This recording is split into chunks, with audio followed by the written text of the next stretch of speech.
Hello, and welcome to the first episode of the King's Information Network podcast, an original fantasy fiction podcast. I'm Casey Chuico, librarian by day, writer by night, and the King's Information Network series is written by me and follows original characters in the country of Tira and its surroundings. And now we're going old school with it and serializing it, so each week will be another chapter, starting with Book 1, Nothing is Ever Easy. Nothing is Ever Easy and its sequels are low fantasy, so no magic but another world in a vaguely medieval time period. If you like Tamara Pierce, the Redwall books, or Ranger's Apprentice series by John Flanagan, or similar, then you might like this. If you find this method of getting the story too slow, you can also buy Nothing is Ever Easy now on Amazon, or possibly some of the other booksellers. Take a look because we're working on that now. Book 2 will be up soon, so you can also read ahead. I'm going to read the back cover of Nothing's Ever Easy so you know what you're getting into. What's the cost to restore the rightful ruler to Tira's throne? After young noblewoman Jasmine saves the local duke from assassination, she finds herself in a perilous position. She's almost killed in retaliation. Rescued by a serious young captain named Beau, she stumbles into joining a clandestine group called the Freedom Fighters. As she finds her way in this new world as Jez, far different from her upbringing, she learns that Tira is under threat. When the Three ran a successful coup and took control of the country, things seem impossible. What are a couple hundred insurgents going to do? But as Jez and her friends find their way, suddenly the odds don't look so stacked against them. Until disaster hits. On a mission, Jez and her partner Jay are captured and imprisoned. Jez chooses to tell their new cellmates the tale of the Freedom Fighters while dealing with a determined interrogator and the Three themselves. Realizing that she might not know the whole story either, Jez and friends collide with the Three in an all-out war for Tira. And without further ado, Nothing is Ever Easy, Chapter 1. I heard a clang as the cell door opened. "Move back!" the guard in front ordered some unseen person. The guard shoved Jay in, and I followed a moment later, stumbling over the uneven floor, and grabbed at anything to try and stay upright. As I fell, Jay reached out and caught me. "Got you," he said, before sparing a glare for the three men as they pulled the door shut with a final sounding click. "That wasn't very nice." One of them grinned. "Welcome to Greensward Prison, stupid," he said. The trio disappeared out of sight. I listened to them walk off as I straightened and brushed myself off. "Are you okay?" a tentative voice asked. I looked up, a bit surprised they'd given us cellmates at all. The jail, from what I'd seen during our trip to this cell, tucked into the far corner of the building, didn't seem particularly full. "Yes, we're fine, thank." I took the pair in. The eldest couldn't have been more than 19. The young woman pulled at us through musk-red hair. Huddled in her arm was a boy, maybe 10, who stared up with the same solemn expression. "What in the name of the gods are you doing in a prison cell?" I asked, unable to help myself. Guilt seeped in as the boy blanched and the girl looked away. "I'm Jay, and this is Jez," Jay said cheerfully to cover the sudden awkward silence. "And you are?" I'm Stella. Stella Harper, and this is my brother David," Stella said, forcing a faint smile. David eyed us. "Are you freedom fighters?" he asked bluntly. I glanced out the cell door to make sure the coast was clear before winking at him. He brightened, opening his mouth to speak before Stella laid a hand on his shoulder. "Not right now, David." She eyed us, suspicion lurking in her gaze. "They told us they use this cell for the people they're going to hang. Did they tell you that?" Jay and I exchanged a glance. "No, but that doesn't really surprise us," I said, before settling myself in a corner of the cell, shifting until I was able to get semi-comfortable. Jay sat to my left, with Stella and David across from us in the other far corner. The boy burrowed into his sister's side and continued to regard us curiously. "How long have you been here?" Jay asked, ever the conversationalist. He had also probably noticed the dark circles under Stella's eyes and the smudge of dirt across David's cheek. 3 days. She looked more tired than anything. 3 very long days, she added, with a meaningful glance down at her brother. "Well," I said, "this could take a while, so let's figure out a way to pass the time."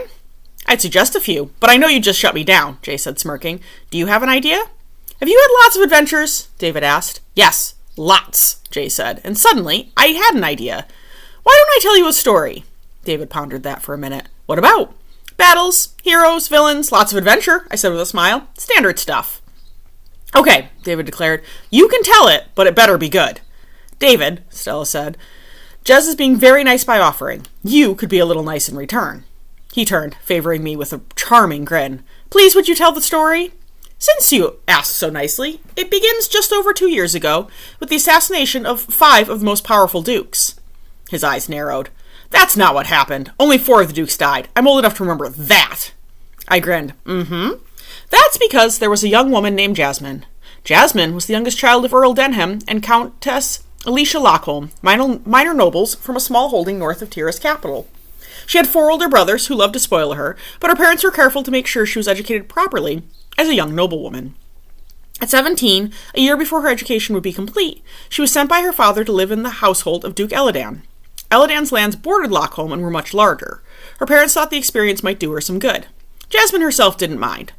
Although she would miss her brothers, the newness of it all intrigued her. Plus, the Duke's daughter, Virginia, was Jasmine's best friend after her next oldest brother, Colin. Lockholm was sleepy. Elworth, where Elladan held court, was huge in comparison. Within 6 months of arrival, though, something happened that would change her life forever. Jasmine hummed as she hurried through the now familiar halls of Duke Elladan's mansion. She knew she was late for her studies with Virginia, but she wasn't too concerned, knowing her friend was likely late as well. With just the 2 of them in their grade, neither put a lot of stock in showing up on time when other things caught their attention. The conversation she just shared with the head of the stables had been far too interesting to cut off early. Her father was a well-known breeder, and Jasmine shared his love for the beasts. She reached the main hall and paused, as she did every time she entered the room. With a high vaulted ceiling and wide windows, some decorated to depict famous events tinted with a popular but expensive staining method, the room was a kaleidoscope of colors on a sunny day. Light would streak through the windows, casting vibrant shadows around the room, often setting the colors dancing. That's why she heard, more than saw, the Duke in the room as she entered, tucking her large history book more securely under her arm. He was standing 6 or so yards away, discussing some house matters with his advisors. As usual, a few guards were stationed in the room's corners, and other household members went about their usual tasks. Jasmine caught his eye and grinned as he raised an eyebrow at her. She nodded, acknowledging her tardiness, but didn't immediately move as he returned to his conversation.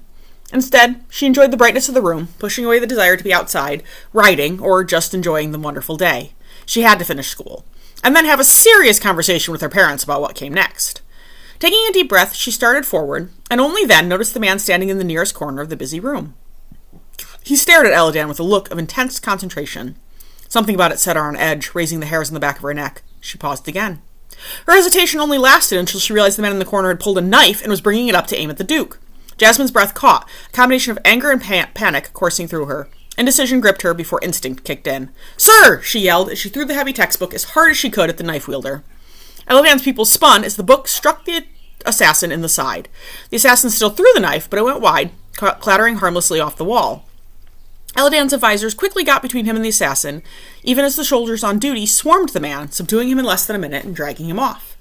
Jasmine realized she was shaking only when a hand descended on her shoulder, and she jumped violently, looking up into Elladan's gaze. The Duke appeared as shaken as she felt.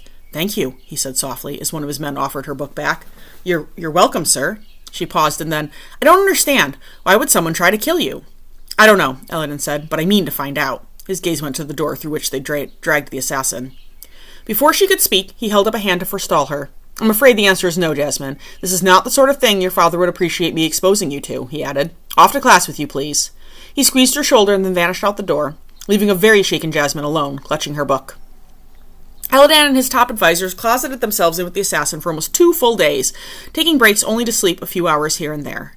Jasmine and Virginia waited in suspense for the verdict or news in any form. When he finally emerged, looking haggard, Virginia held back, but Jasmine approached Elladan, deciding that, since she'd saved his life, she deserved answers. "Sir?" Elladan smiled thinly at Jasmine and his daughter. "It's finished." "What does that mean?" Virginia demanded. "He's been executed." Jasmine sucked in a breath, but before she could think of something else to ask, Elladan continued. "Jasmine, I received word from your father. He wishes you to return home in 2 weeks for a ball, to be held in your honor."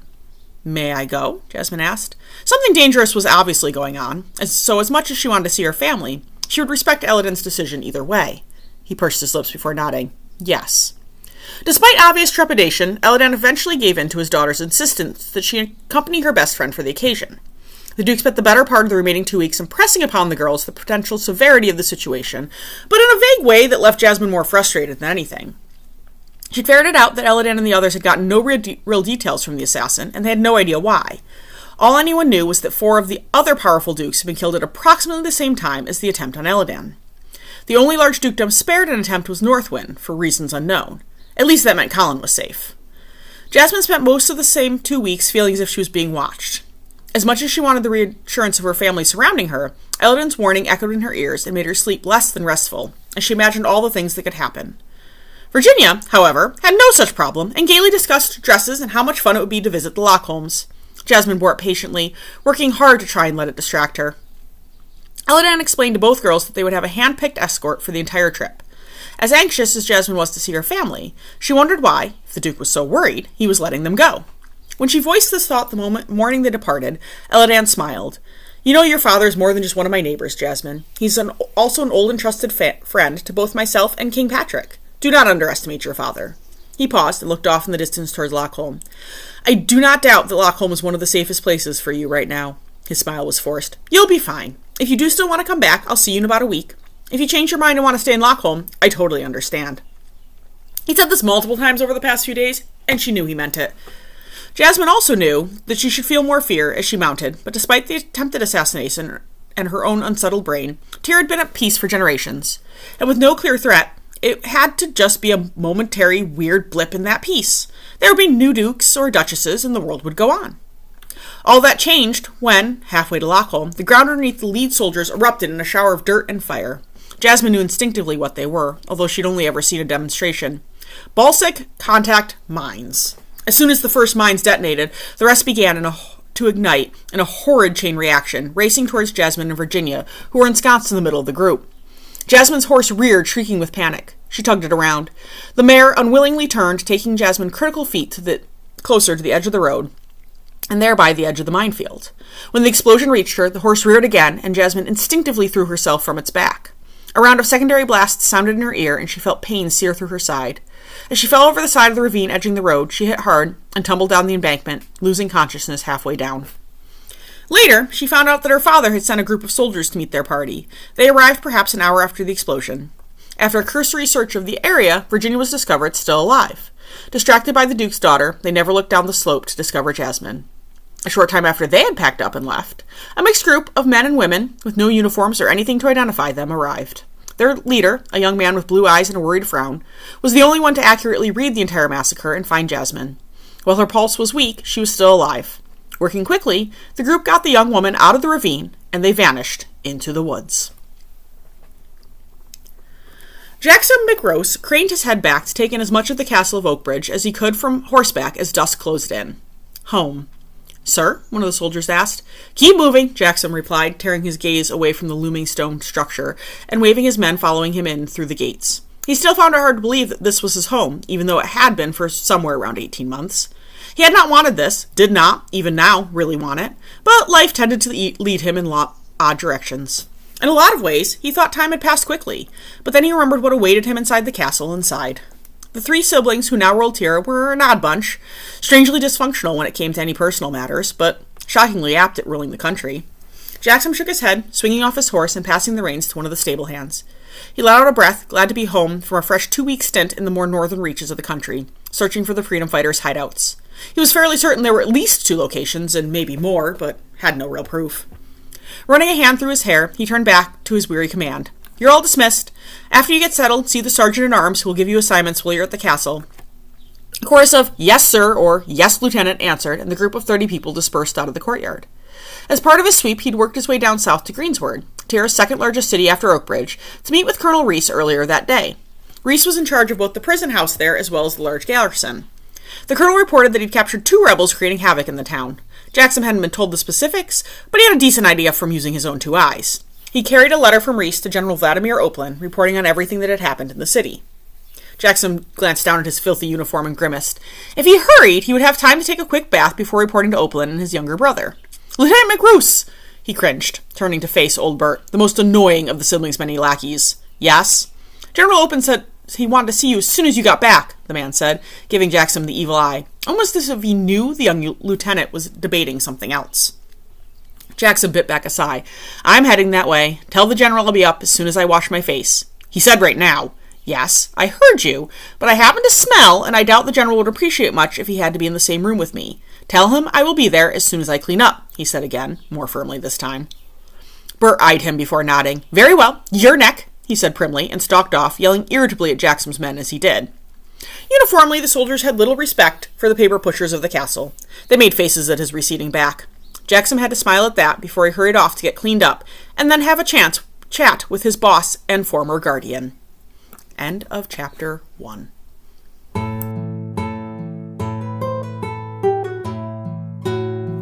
Welcome back to the King's Information Network podcast. let's jump right into Chapter 2 of Nothing Is Ever Easy.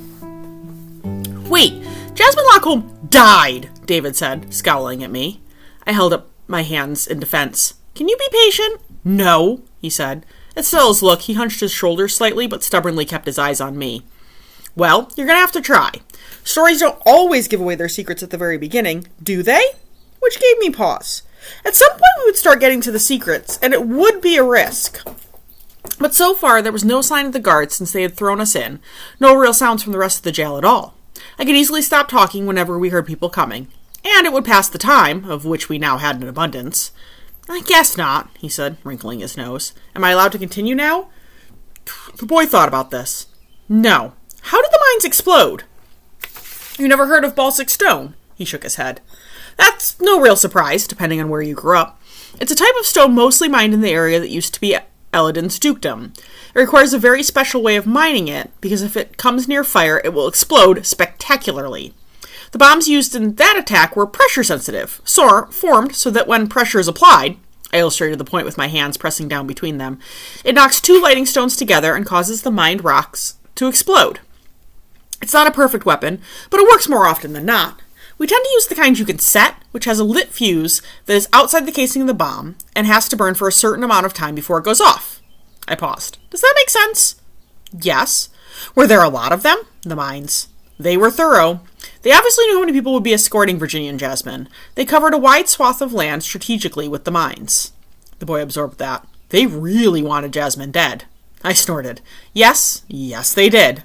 He frowned, but nodded slowly. Okay, now you can keep going. Thank you. I glanced out the high cell window, assured myself it was still light out, and then continued. Jasmine dragged herself back to consciousness, inch by painful inch. When she finally convinced her eyes to open, it took a moment to realize she was staring at stone? Welcome back, an unfamiliar male voice said. She forced her head to turn, meeting a bright pair of blue eyes. Are you feeling better? The man asked. Although he didn't look much older than her, there was a weariness in those eyes that made him seem many years her senior. Yes, sir, I am, she croaked, deciding to err on the side of politeness, not knowing where she was or who this man was. He smiled. Good. I was worried about you for a while, afraid we might lose you. Can you sit up? I have some water for you, if you can manage it. Jasmine started to push herself up and then stopped, face screwing up with the pain the action brought. Steady, he said, putting a gentle hand on her back and helping her the rest of the way up. He handed her the cup and wrapped her fingers around it. Sip it slowly, okay? Okay, she said. Where am I? There will be plenty of time for that later, he said, smiling crookedly in a slightly sad way. I have to get back to work, but if you need anything, just yell, all right? I'm Bo. My name's Jasmine. As Bo moved to the entrance of the small stone room, he paused, looking back over his shoulder, expression scarcely undecipherable before he vanished out the flap that seemed to serve as a door. Jasmine stared after him for a minute before taking stock of her injuries and her surroundings. Her left arm was in a sling. It didn't seem to hurt enough to be broken, making her think perhaps it was only a sprain.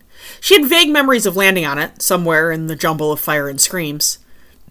Jasmine could also feel bandages across her chest and a few along her legs under the loose clothing someone had dressed her in.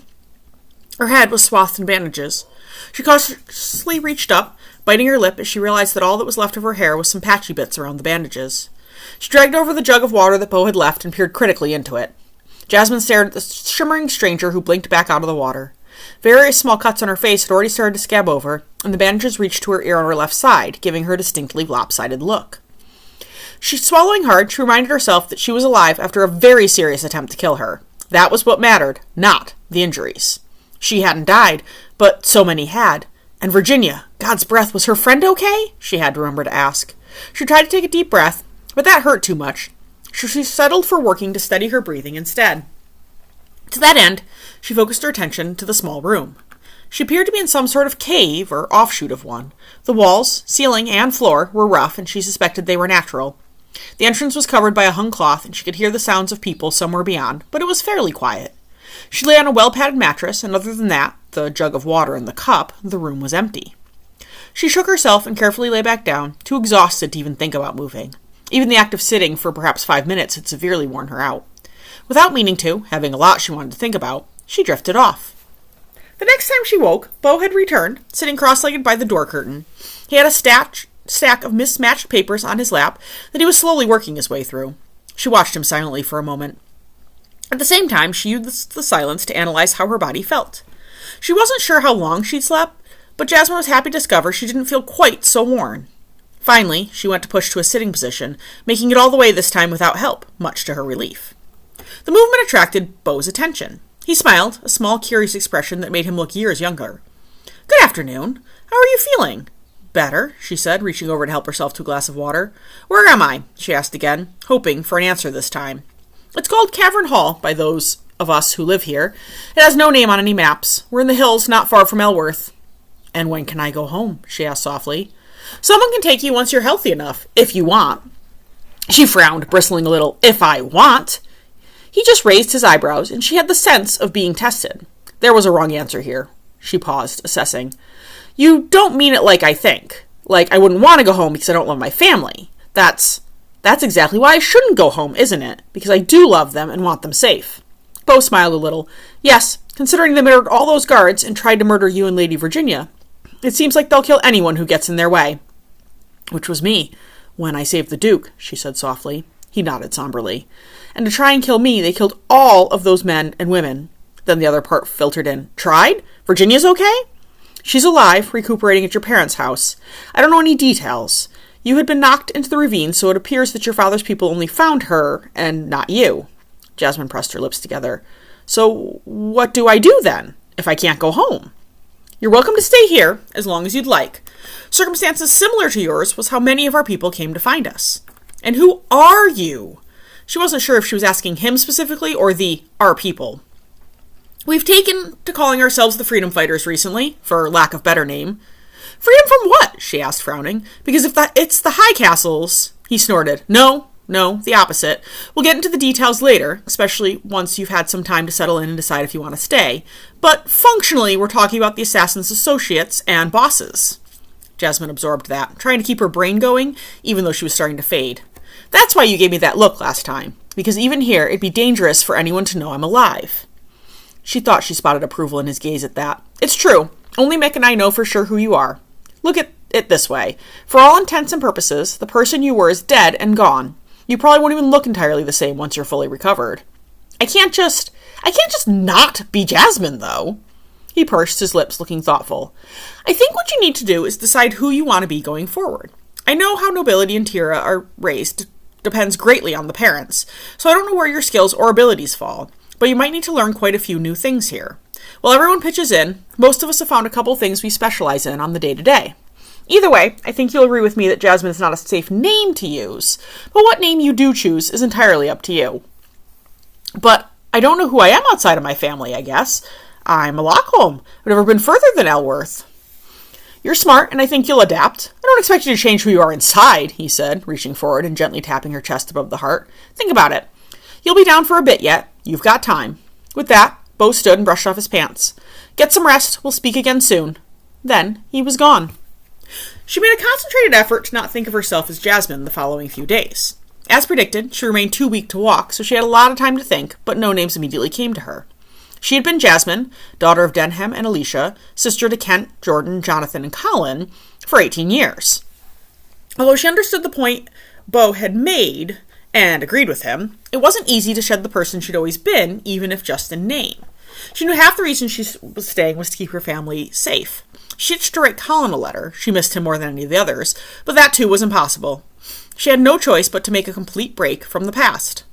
She trusted when Beau said it wasn't safe for people to know her as Jasmine Lockholm, even here with these freedom fighters. She also picked at what he had and hadn't told her, wishing he'd return so she could question him further. She longed to talk the situation over with him. He struck her as incredibly level-headed. However, he disappeared, leaving the Mick he'd mentioned in his place. It didn't take long to get the impression that he didn't care for her much. The only thing in his favor was that he was obviously an accomplished healer. Mick was able to give her great advice that she suspected got her to her feet before she should have been up.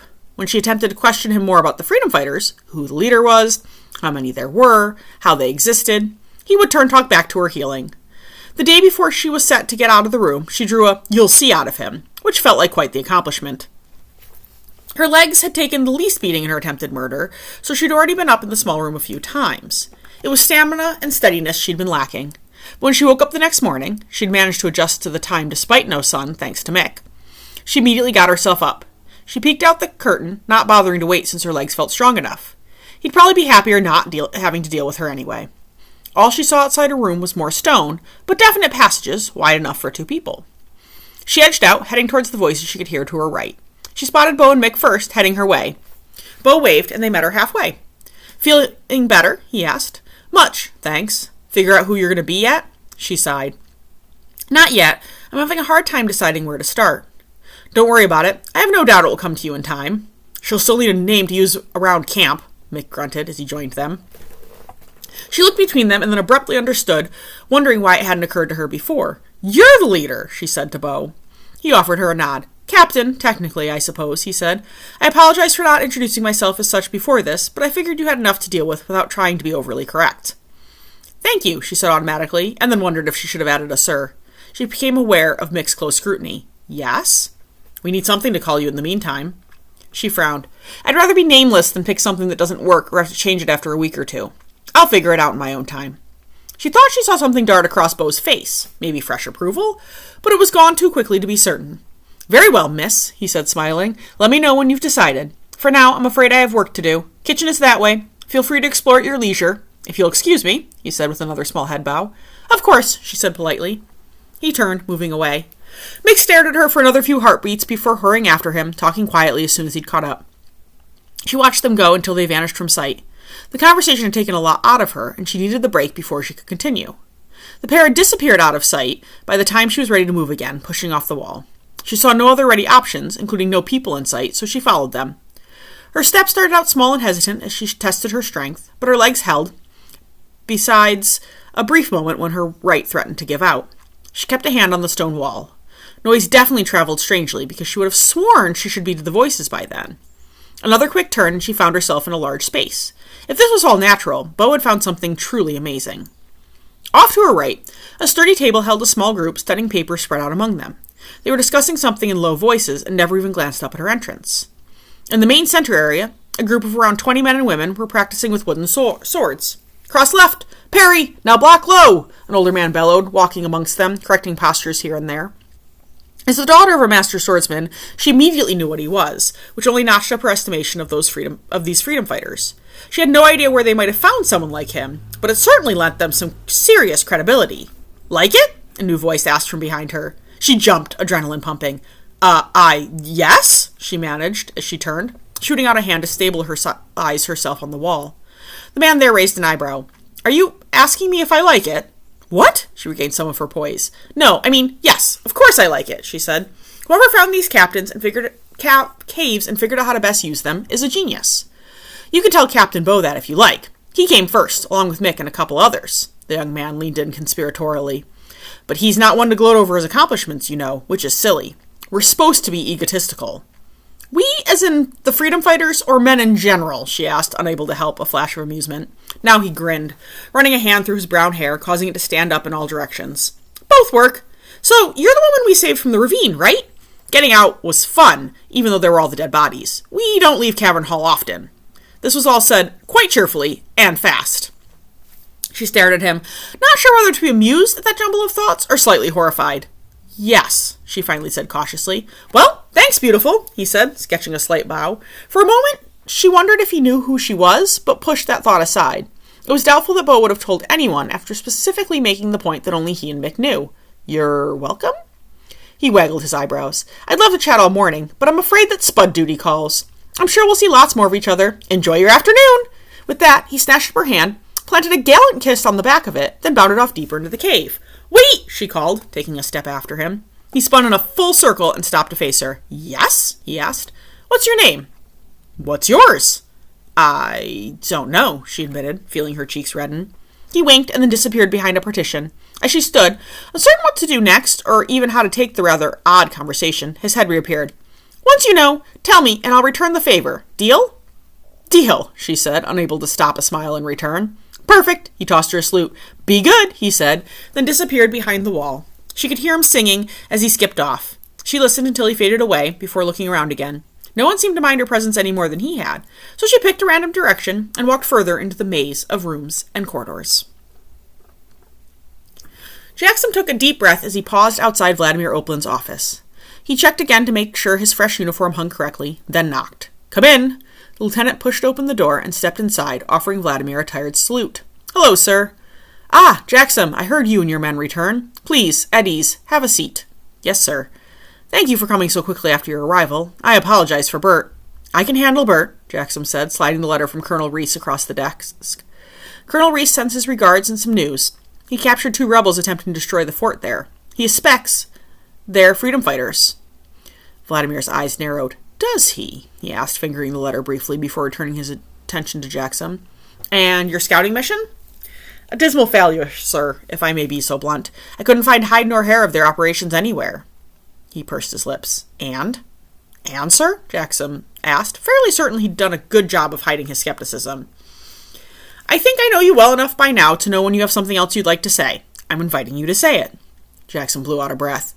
"We're not looking for just one outpost anymore, and they're not the ragtag group we fought a couple years ago. They know what they're doing. It's time to face that fact." But he wasn't quite willing to go that far out loud. Vladimir asked. Jakium could hear the edge in his voice and changed tact. "It's not going to be easy to root them out." "Yes, they have dug in deep," the general said. He pressed his fingers together. "Any other news?" "Just the letter from Annie, sir," he said, passing it along. Vladimir sighed. "Did you speak to her?" "Yes, your sister wishes to return to the castle. I think she's tired of her, vacation." Vladimir frowned. "Soren doesn't like having her here, but there's plenty of reasons to. I'll write her and tell her she can return," he said. "Does planning it on Soren make you feel better about exiling your sister?" Jakium wondered. Again, he kept his thoughts to himself. "Thank you for your report, Jakium. I assume I'll see a written version soon?" "As soon as I've taken a bath and made sure my men have settled back in, sir." "Good man. I have one more favor to ask." "Yes?" "Give your report to Soren in person." Jakium couldn't help sighing. "Yes, sir." Only now did a ghost of a smile flit across Vladimir's normally serious face. "I promise he won't bite." Jakium knew he wouldn't. That wasn't the problem. He didn't want to disappoint Soren, though, which he suspected the news might. He stood and saluted again. "I'll have the report in by tomorrow." "Thank you," Vladimir said, as he returned to the paperwork. "You're dismissed." And end of Chapter 2.